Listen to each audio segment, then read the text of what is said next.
Всем привет, дорогие друзья, с вами канал АСМР, и сегодня это вторая попытка записать летсплей The Beginner's Guide по этой причине, что в прошлый раз не получилось у меня нормально с громкостью решить вопрос. Как-то уж очень больно громко здесь все было, поэтому мне нетрудно начать заново, еще раз все это посмотреть, только уже на этот раз, насколько я понимаю, ну, по крайней мере, я уже пробовал, тестировал, громкость вроде, ну, значительно тише, как бы больше мне вроде ее сделать тише не получилось, поэтому что есть, то есть. Давайте попробуем еще раз. Не забыли мы включить звук. Игра нас сейчас не слабо затроллила с этим звуком, конечно. Тут геймпад взять вместо клавиатуры мышки.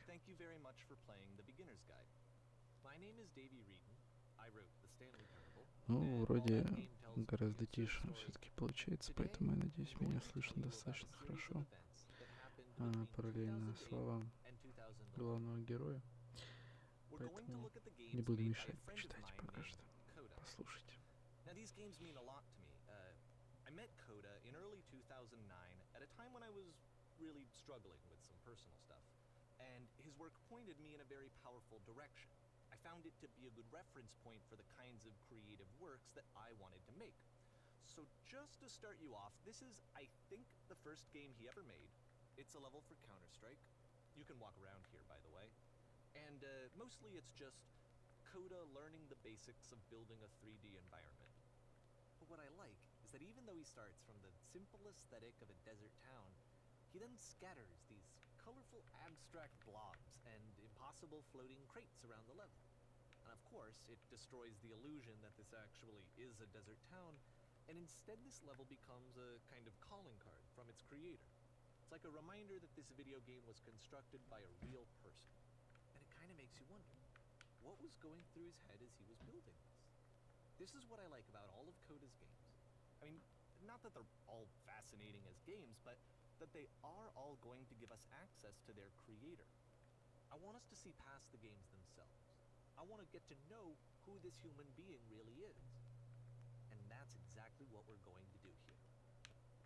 So, it's 2008, Coda starts making these games, and he never releases any. He doesn't put them onto the internet, he just makes them and then immediately abandons them, and they sit on his computer forever. And I think he really understood this image of himself as a recluse. At one point he jokingly renamed his computer's recycling bin to Important Games Folder. So, you know, this was just how he worked. He tended to crank them out one after the other without even really pausing to try to understand what he had just made, until suddenly one day he just stopped.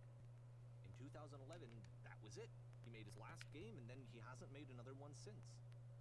And that's why I've taken this opportunity to gather all of his work together, is because I find his games powerful and interesting, and I'd like this collection to reach him, to maybe encourage him to start creating again. And if the people like you who play this also happen to find his work interesting, then I'm sure it'll just send that much stronger of a message of encouragement to Coda. So thanks for joining me on this. If you have a particular interpretation that I haven't mentioned here, or if you just need to get in touch, you can email me at daveyWreden@gmail.com. Okay, that's about it for introduction. Let's take a look at Coda's first. Давайте посмотрим, конечно, я абсолютно не против. Еще раз смотреть, вообще, на самом деле, эту игру уже несколько раз перепроходил, на самом деле она мне настолько абсолютно как бы не трудно опять все это пробежать, все это посмотреть, честно говоря, потому что это действительно, ну, не знаю, впечатлило на меня, наверное, как минимум. Моя игра, в общем. Это же это не столько игра, сколько даже не знаю, как назвать. Это интерактивная история, что ли. Черт его знает, как ее определить. It kind of looks like this game was abandoned mid-development. For instance, you have this gun, which you'd think would indicate that there are supposed to be monsters or enemies somewhere, but then clearly there are no enemies anyway. You can't even reload the gun when you run out of Да, bullets. вот я не могу разрядить But уже, ultimately, we да. don't Все время really забываю know. про этот Maybe момент, Coda конечно. thought that actually it was Почему-то. complete the way that it is. And I think that we should talk about his games for what they are, rather than for what they're not. Так, мне проход открыли. Вот сейчас будет отличный панорама космоса, как по мне.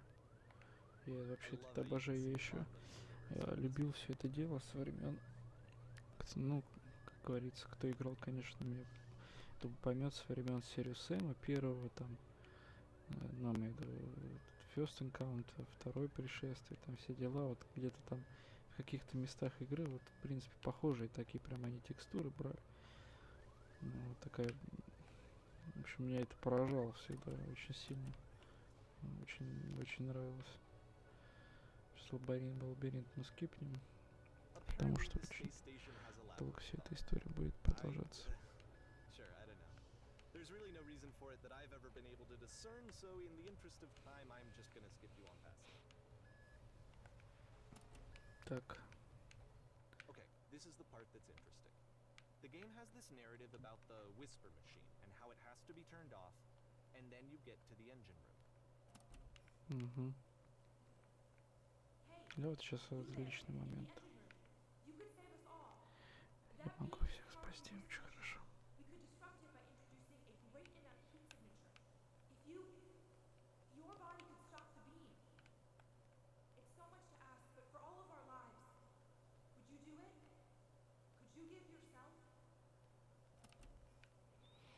То есть вообще, как бы в этой игре, в играх коды, суть, в принципе, каждой игры — это задать какой-то вопрос,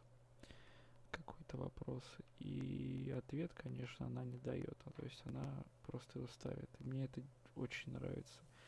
То есть для меня это уже относится, конечно, не совсем прям вот к играм, наверное, это скорее ближе к искусству уже, потому что задача искусства, как я думаю, это вот, конечно, вопрос ставить. Может быть, не всегда отвечать, но хотя бы их ставить, чтобы человек сам уже думал, сам как-то пытался свое личное мнение, свое личное видение всего. Ну, не всего, конкретно этой темы какой-то там, да, для себя открыть. Здесь это интересный вопрос. Отдашь ли ты жизнь свою за то, чтобы всех спасти? Вот, понимаете, это, конечно, интересный вопрос. Я думаю, далеко не каждый из нас там рискнул. А здесь, как бы, получается, мы свою жизнь отдаем, получается, да, то есть мы как бы принимаем такое решение, как будто попадаем в этот луч, и все спасены должны быть, по идее. И в итоге ты вылетаешь и смотришь, насколько все это на самом деле интересно. Сколько это, не знаю, что это. Как будто, знаете, есть такая знаменитая фраза: если ты хочешь понять систему, ты должен из нее выйти. Вот мы из нее вышли. Смотрим на нее. Надеюсь, я не очень мешаю смотреть, слушать и читать текст, который вверху. Не могу сказать, что я не по теме выражаюсь, конечно. На самый важный момент я постараюсь, конечно, затыкаться. Прошлое было позади нее, и мы идем как раз таки назад, только можем идти назад. Это очень, как минимум, необычно, то есть это креатив, это творчество, конечно же. Это необычный подход, это меня всегда цепляло, то есть взять и сделать игру, в которой можно ходить только назад, это уже интересно. It is less advanced than the previous game, but actually it seems to be more focused, more complete. Code is trying to give it a unique voice rather than simply basing it on a pre-existing trope.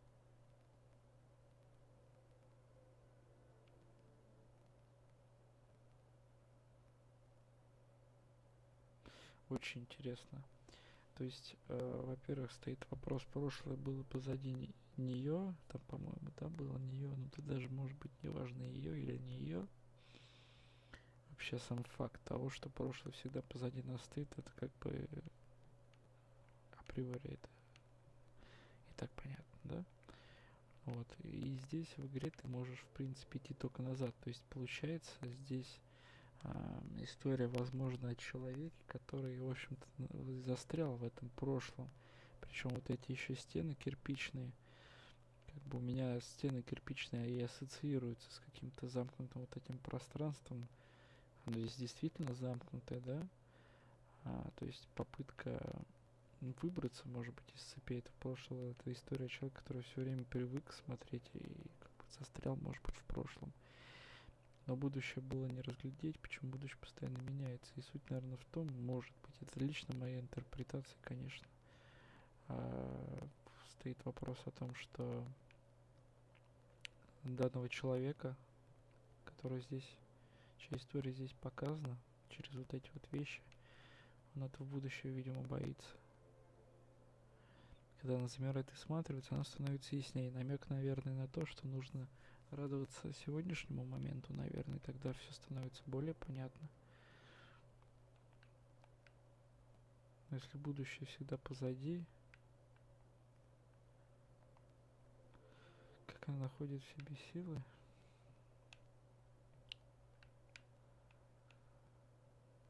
встретить его лицом к лицу. Ну да, да.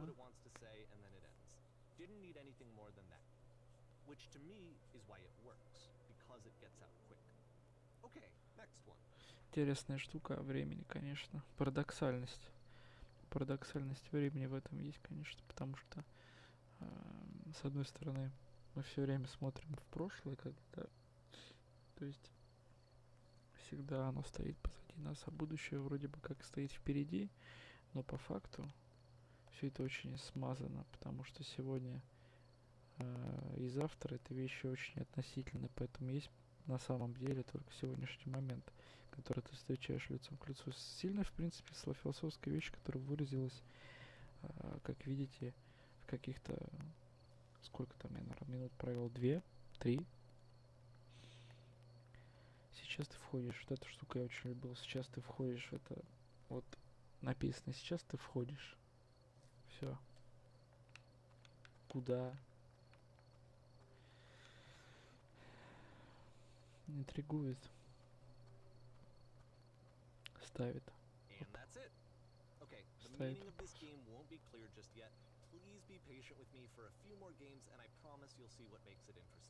Угу. Ну и говорить ничего не буду, сейчас сами посмотрите.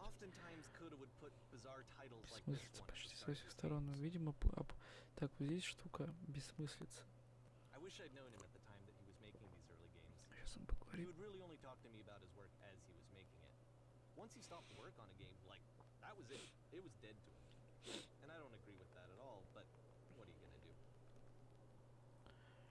Бессмыслица — это вопрос, видимо, здесь уже о самом смысле жизни. Зачем все это делать?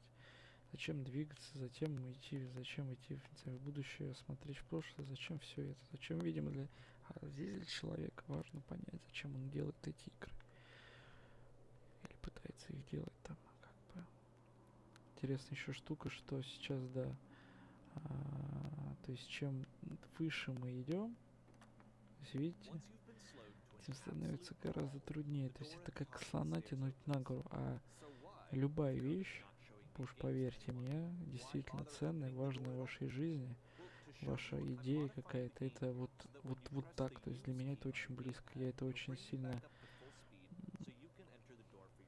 чувствую, что ли. Потому что вот на самом деле так. Дверь, ты знаешь, что дверь, вот она открыта, вот она открылась, эта дверь. Ты знаешь, что будет на самом верху этой вершины. Вверху вершины, извините за тавтологию, так получилось.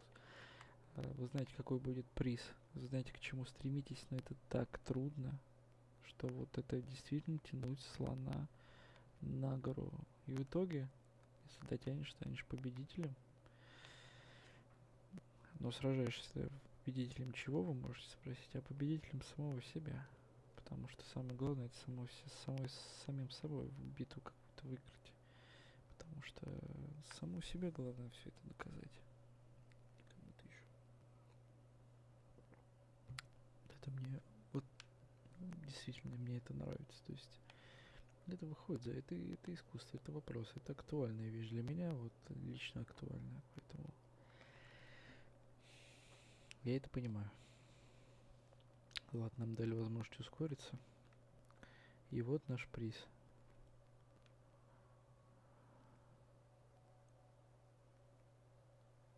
Да, вот они, все эти фразы, которые вы говорили, нам говорили, мне говорят, ему говорили и будут говорить и вам всем. Появляется знакомец, это все идеи, станьте на крест, стройте стену, вас пытается сожрать акула. Вот это все, да. Нажмите Ю, чтобы сдаться. Нет, нельзя, никаких нажиманий Ю, нет, ребята. Ю мы нажимать не будем.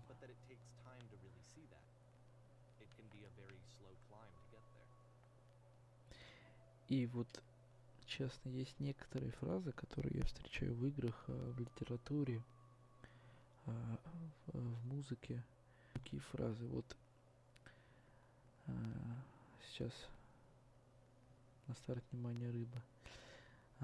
Вот как здесь сейчас была фраза «появляется незнакомец», это очень мощная фраза, я считаю. То есть это фраза, в которой есть интрига, в которой есть загадка, тайна, какая-то сила.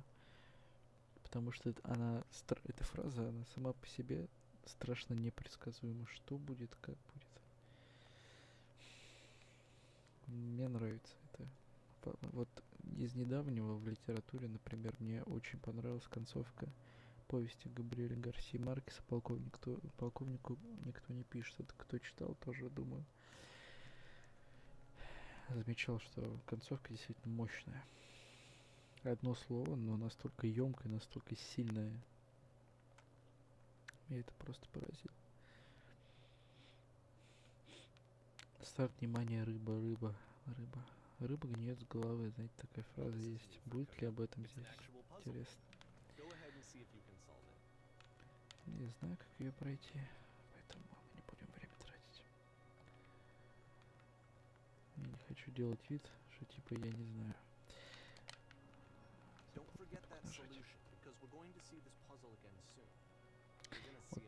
Вот, тоже интересная вещь. То есть для этого человека эта загадка стала очень важной. То есть одна дверь открывается, ты заходишь в темную комнату, и там тоже дверь. Но эта дверь открывается с помощью другой двери. То есть вот эта взаимосвязь каких-то, может быть, принятия решений в нашей жизни, наших действий, последствий. Я не знаю. Это интересно. Это символы, это все. Вот эта дверь, это какой-то символ. Это невероятный символ для этого человека. Нечто очень-очень важное. Это интересно.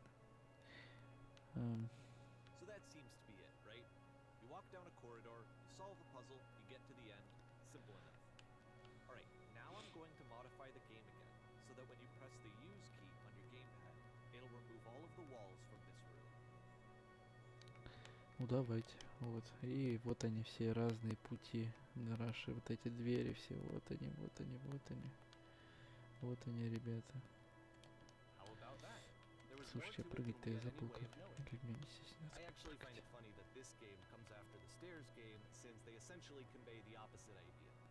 So, in the stairs game, a dull exterior concealed a rich interior. And then, in this level, a dull interior hides this fantastic outer world.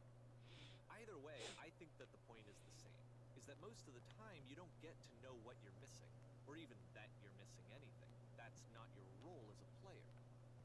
So if your role here is not to understand, then what is it?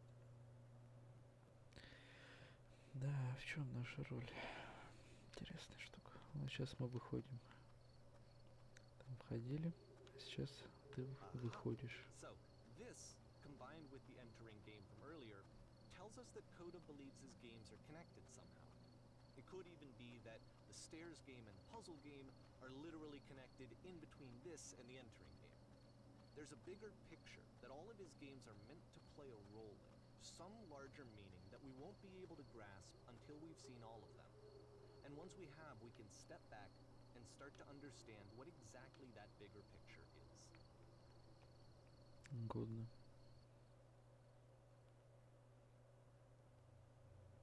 Большое прекрасное нисхождение. Обычно люди говорят восхождение, да? Восходят куда-то. Здесь нисхождение, сходит. Интересная штука. Every video game runs on what's called an engine, which determines what the game can and cannot do. So in other words, the engine is a set of tools for game development.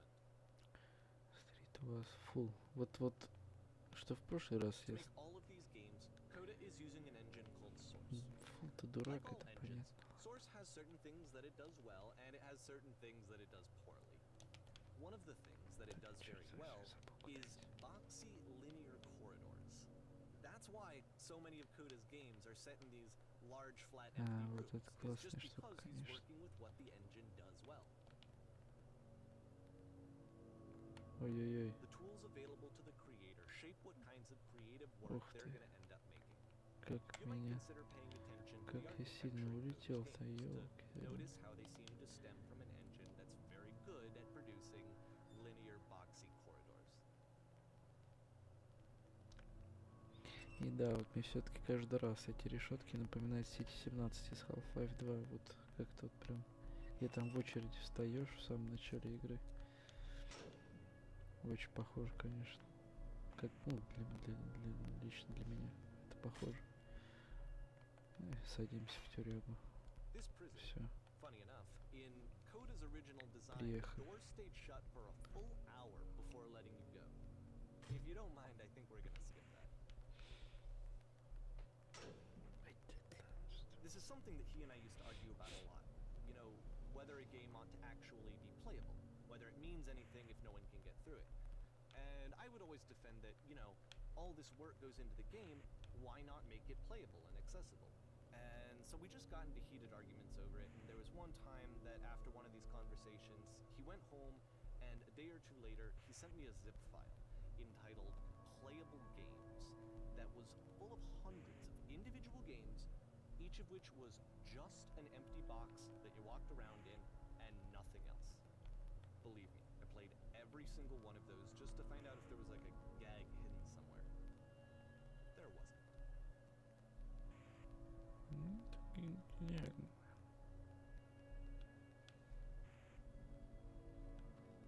Какой-то... Загадка с It's дверью. the puzzle again, with the exact same solution as the last time.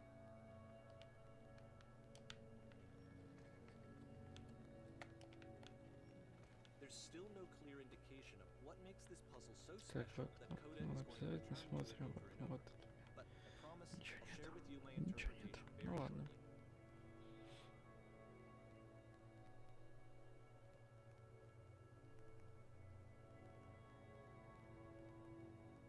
Имеет такой прям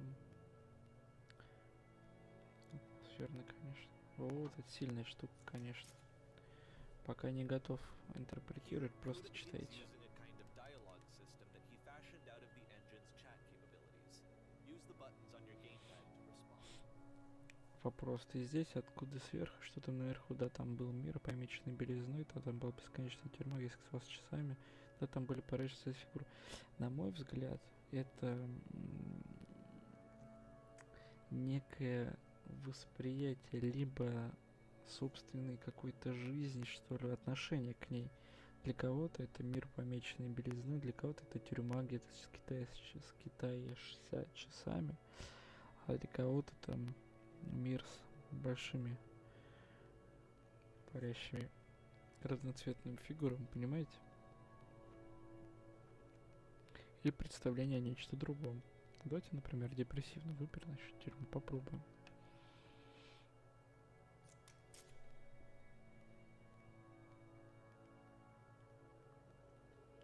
Две двери и рычаг. Конечно, решал.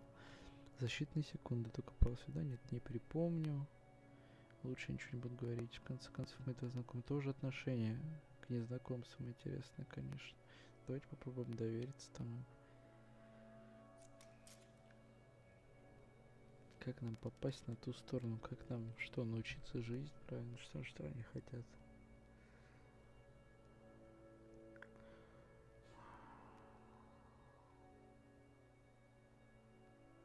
Не могу вспомнить. Нам игра не дает возможности рассказать вам ответ на эту загадку. То есть каждый сам ее должен решать по ходу пьесы.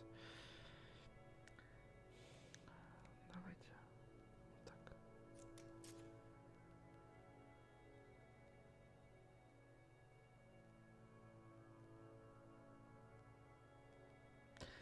Эти все сидят, короче, ничего не делают и все думают, что к ним кто-то придет и поможет им сбежать из этой тюрьмы. Ага. Как у нас многие, знаете, в жизни тоже. Я думаю, есть у вас такие знакомые, которые ни черта не делают и сидят и все ждут, пока к ним придет добрый дядя, постучит в дверь и даст им написанный роман, за них написанный, да, там, я не знаю, за них открытый магазинчик там свой, не знаю. Нет, такого не бывает, ребят. Вот я сейчас могу им дать, как бы, получается, интерпретируя возможность. Ну, давайте, ладно.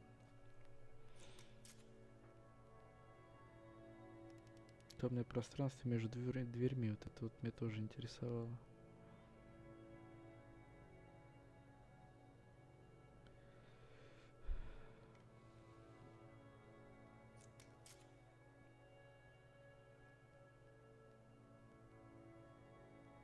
Пространство между дверей, вот это вот темное пространство, это неизвестность, наверное, между тем, что ты... Каждая дверь, открытая в нашей жизни, видимо, он имеет в виду, открывает другую, но между ними неизвестность.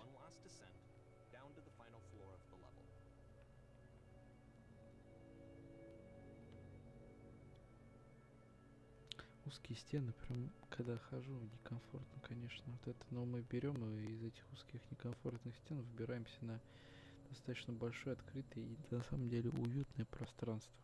Если здесь побегать, оно реально уютное. И фонарь, как признак, это, знаете, как путеводная звезда, то есть это, видите, это...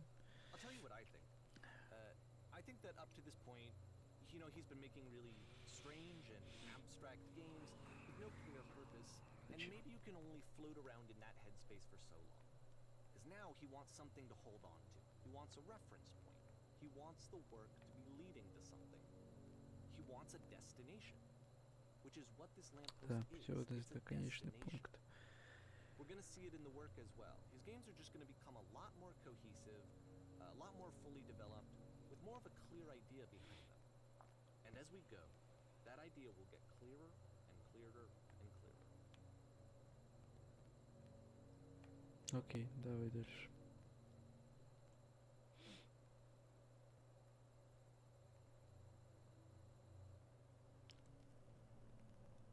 Эта игра подключена к интернету, вот это очень интересная штука. Сейчас покажу.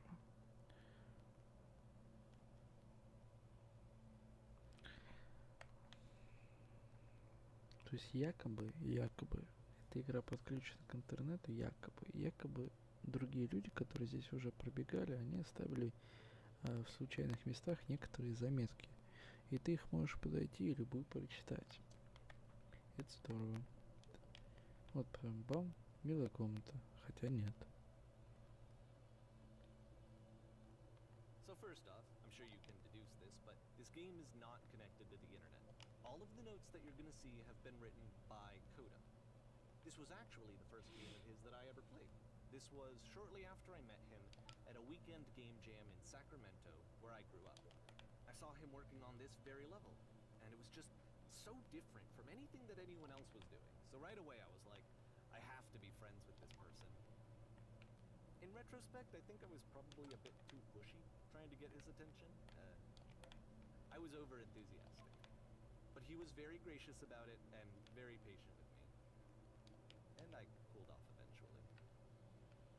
Oh, feel free to skip over any of these notes if they're not doing anything for you. Nothing extra is going to happen if you read all of them. Either way, to me they convey a sense of loneliness. I see this person who's filled with thoughts and feelings and beliefs and has no way to express them except as scattered and unheard voices in a game that wasn't meant to be played. Все, та же тема, на самом But it's деле, ironic, isn't поиск. it, that in playing this game and seeing how alone Coda often felt, that we get to know him better Поиск and смысла. actually kind of connect with him.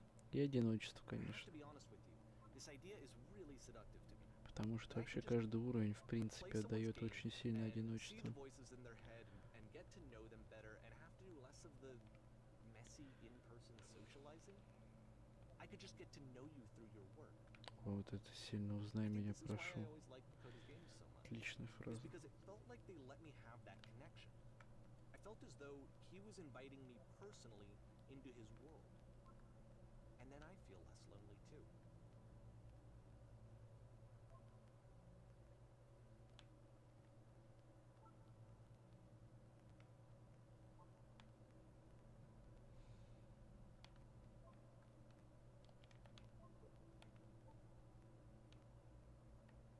М.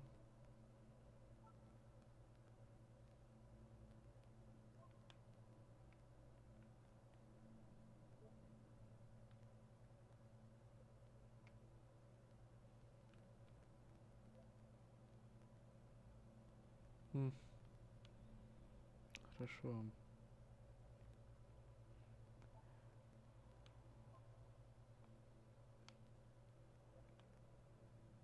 Очень интересные штуки, конечно, ставлю землю, я сойду.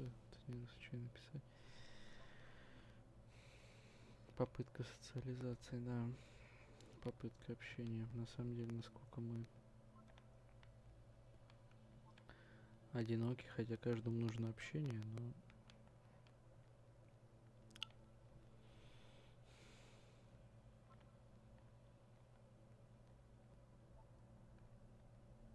мы в друг друге на самом деле всегда нуждаемся. Всегда нуждаемся в человеке, насколько мы это не отрицали бы.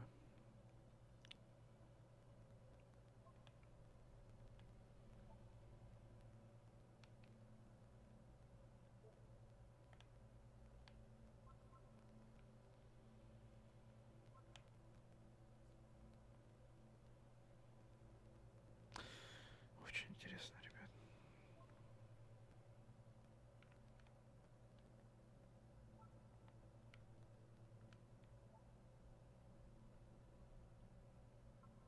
Все же должна быть причина.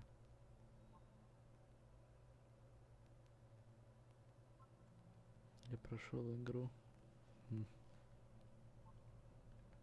At the end of this level, we're going to see the puzzle again. And here, I'll tell you what I think the puzzle means. Each of these games represents an idea that was on Coda's mind at the time that he was making it. And the puzzle is a way of closing the door on a previous chapter of his life before moving on to the next one. Шепчет в уши мне кто-то. In each of his games, after exploring a theme that, he might find difficult, Coda can then place this puzzle that he knows has a reliable solution, he understands exactly how it works, Политически and so it gives him a конечно. simple mechanism for moving on.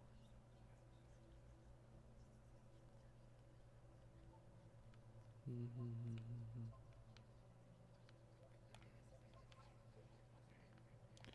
Сильно. because there's this dark area between the doors, a space Здесь between тоже the все spaces, стоят, ребята. before you move on, you get to pause.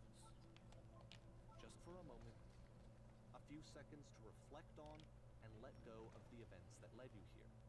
To step back and connect the pieces together. To grasp at that elusive bigger picture. Ой, звуки стоишь, это... Немного испугался, слава богу. Я вспомнил, что это.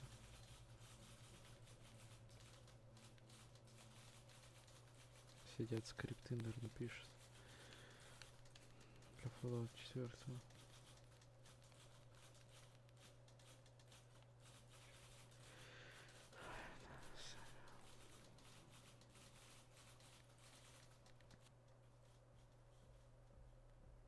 Okay, this one is tough. Порнозвезды It's gonna тоже kinda just spin its own умирают. wheels for a few Интересная minutes. штука. Hang with it.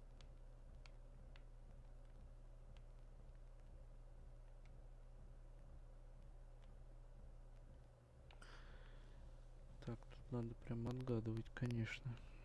Колодец. Тюрьма. Название. Порнозвезды тоже умирают. Интересную смесь сделал, конечно.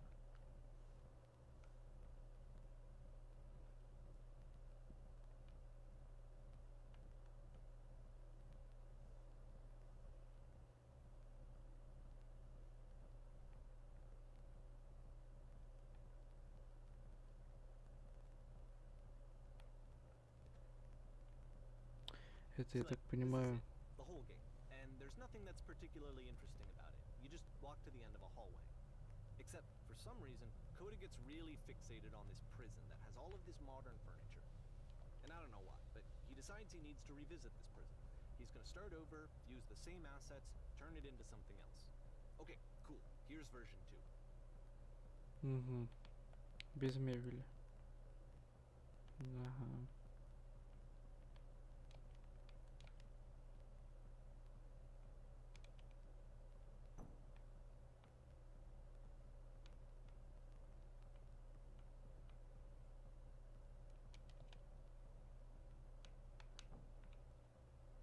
Но все равно печки не ставит.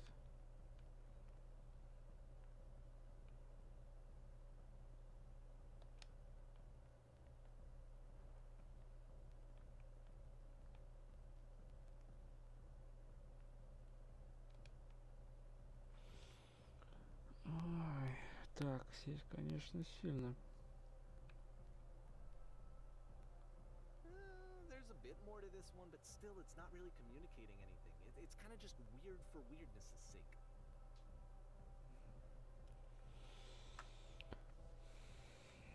So, okay, he throws it out and starts over. This time he comes at the prison idea from a different direction. Он имеет в виду, что мы сами себя заключаем в тюрьме в некой, вдали от природы, от чего-то такого, постоянно думая о вещах, которых на самом деле миллиард. У многих это есть. Что это на самом деле все не нужно. Может быть, это имеется в виду. Тщательно выполняйте указания.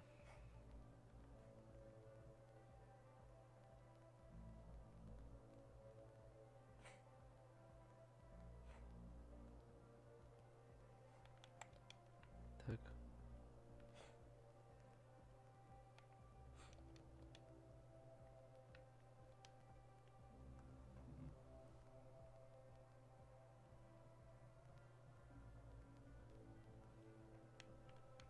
Для начала нажмите на этот стол. Что потому что на нее нажимаю. Фотографии.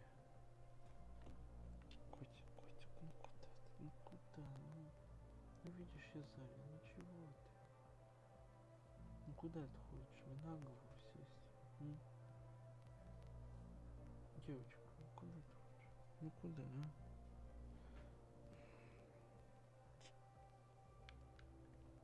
Я не знаю, ложись. Все, ложись. Всё. Так, что там?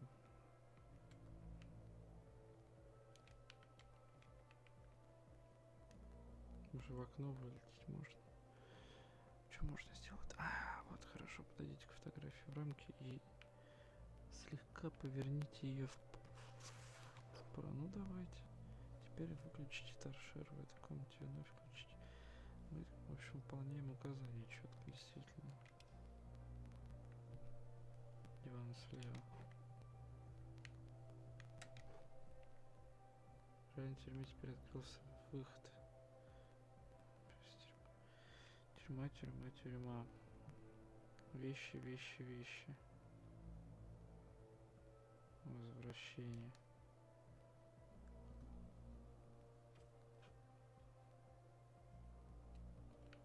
И And of вернулись. course, now the table is gone and you can't begin the chain of events to escape. Here's a version where there are no bars, but you can't actually get to the well. And then a version where the inside of the prison is the outside and the outside is the inside. Let me just blink you real quick through a few more of these. I mean, he really unloaded on this prison idea. There's nearly a dozen of them. Personally, I think it's awful to watch this. To see a person basically unraveling through their work. And for what? Like, at what point do you just go, maybe there are game ideas other than this prison that I could be working on? But Coda doesn't have that voice telling you to stop. That particular mechanism of defense against yourself. Without it, you just spiral. And so he keeps going and going and going and going and going. And then he hits on something. And he likes it. And that's it. he's done, he stops making prisons.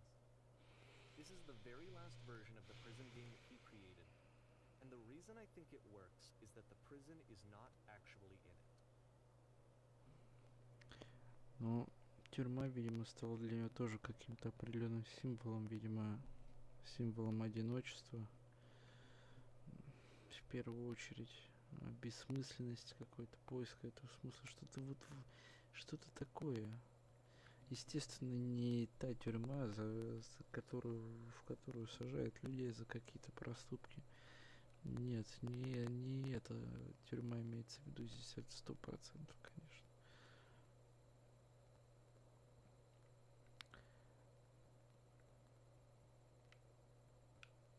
Вообще этот дом почему-то пугает, когда на него смотрю. Вот так. Мы вышли из лабиринта, получается.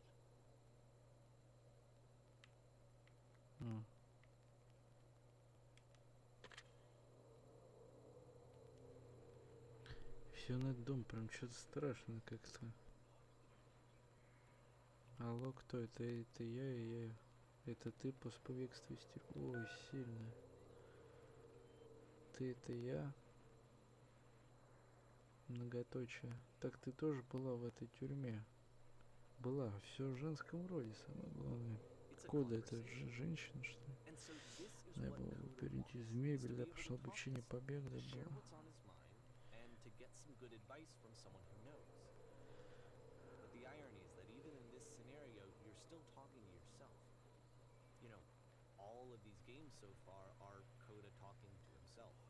Ну, конечно. Сильно.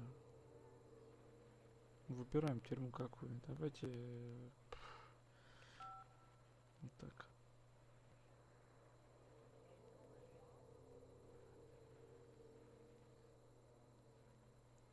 Вот прям дом этот ужасает в чем-то. Вообще говоря, я уже толком не помню, что чувствовал там в тюрьме. Просто очень странно, я в каком смысле скучаю по этой тюрьме.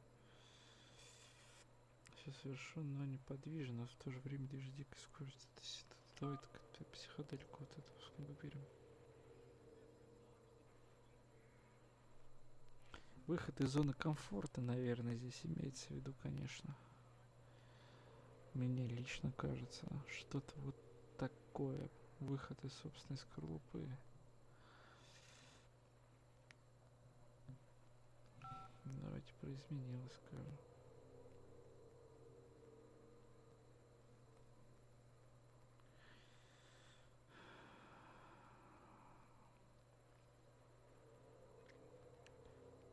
Давайте вот так более позитивный вариант. Подожди, но если ты это... Блин, меня этот дом просто пугает что-то чертиков. Подожди, но если ты это я звонил, тебе другая... Ой, сильно, конечно. Мне звонил кто-то? Что-то я не помню, что мне тут звонил. Главное, чтобы мне сейчас никто не позвонил, а то я наложу штаны, блин.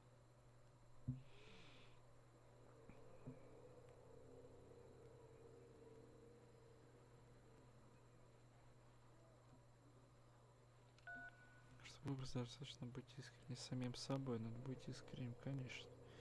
Как говорится, одна из самых трудных вещей в жизни — это быть честным с самим собой.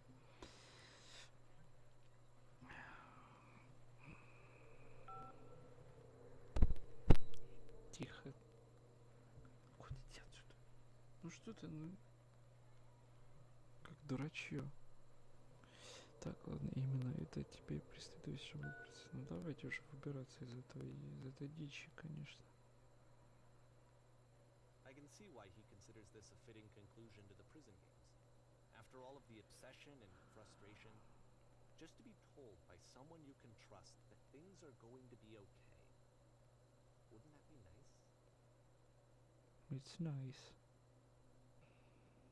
So what would it look like if Coda wanted to make a game about talking to someone other than himself? Это вообще сильная штука, я помню.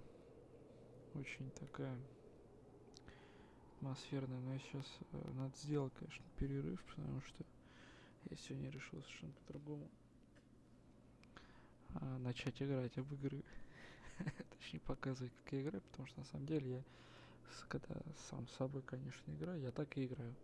Каждый шаг достаточно, ну, я думаю, в большинстве игр я анализирую или стараюсь хотя бы это делать, поэтому мне всегда нужно время для того, чтобы что-то переваривать. Вот, и сейчас я для себя тоже какие-то новые вещи узнаю, которые, точнее, не то что узнаю, замечаю даже, ну и узнаю, может быть, просто я о них забыл, которые достаточно интересно, конечно. Это нужно все переваривать. Поэтому думаю, после переваривания запишу ее, наверное, до конца. Получится у меня, поэтому сладких снов. Будьте счастливы, любите друг друга и мир вам.